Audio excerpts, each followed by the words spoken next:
बिस्मिल्लाहिर्रहमानिर्रहीम। अस्सलामु अलैकुम वरहमतुल्लाहि वबरकातुहू। एक दफ़ा रोम से सफ़ीर आ गया। मदीने में पहुंचकर पता किया कि मुसलमानों का बादशाह उमर कहाँ है। लोगों ने कहा, वो तो बैतुल माल के ऊँट चराने जंगल में गए हुए हैं। रोम का सफ़ीर हैरान हुआ कि वक्त का हाकिम ऐसा भी होता है क्या। उमर फ़ारूक से कुछ मुल्की मामलात पे बात करनी थी। सफ़ीर ढूंढते हुए एक दरख्त के पास पहुंचा।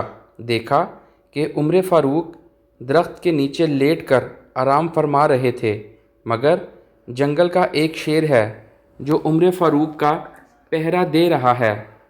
रोम के सफ़ीर पर जब शेर की नज़र पड़ी तो शेर ने दहाड़ने की आवाज़ सुनाई दी। रोम का सफ़ीर चलाने लगा।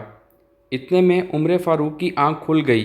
पूछा, क्या बात है, क्यों चला रहे हो? सफ़ीर ने कहा, वाह उमर, तेरी हुक्मरानी के जंगल के शेर भी तेरी ड्यूटी दे रहे हैं।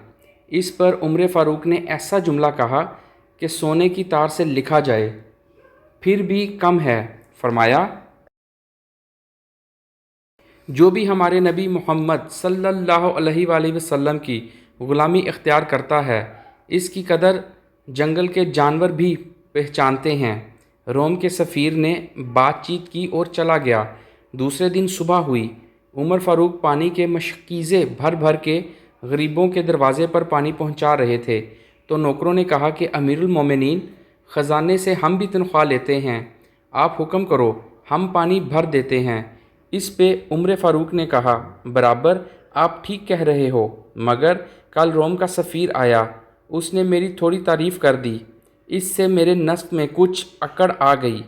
अब गरीबों का पानी भर के अपने नफ्स को सज़ा दे रहा हूँ कि उमर, तू तो बादशाह नहीं, तू तो गरीबों का ग़ुलाम है। सुबहान अल्लाह। उम्मीद करता हूँ आपको हमारी आज की वीडियो बहुत पसंद आई होगी। हमारी मज़ीद इस तरह की वीडियोस को देखने के लिए हमारे चैनल को सब्सक्राइब करें और बेल आइकन पर ज़रूर क्लिक करें। इसी के साथ मुझे इजाज़त दीजिए। अपना बहुत सा ख्याल रखिएगा, दुआओं में याद रखिएगा। अल्लाह हाफिज़।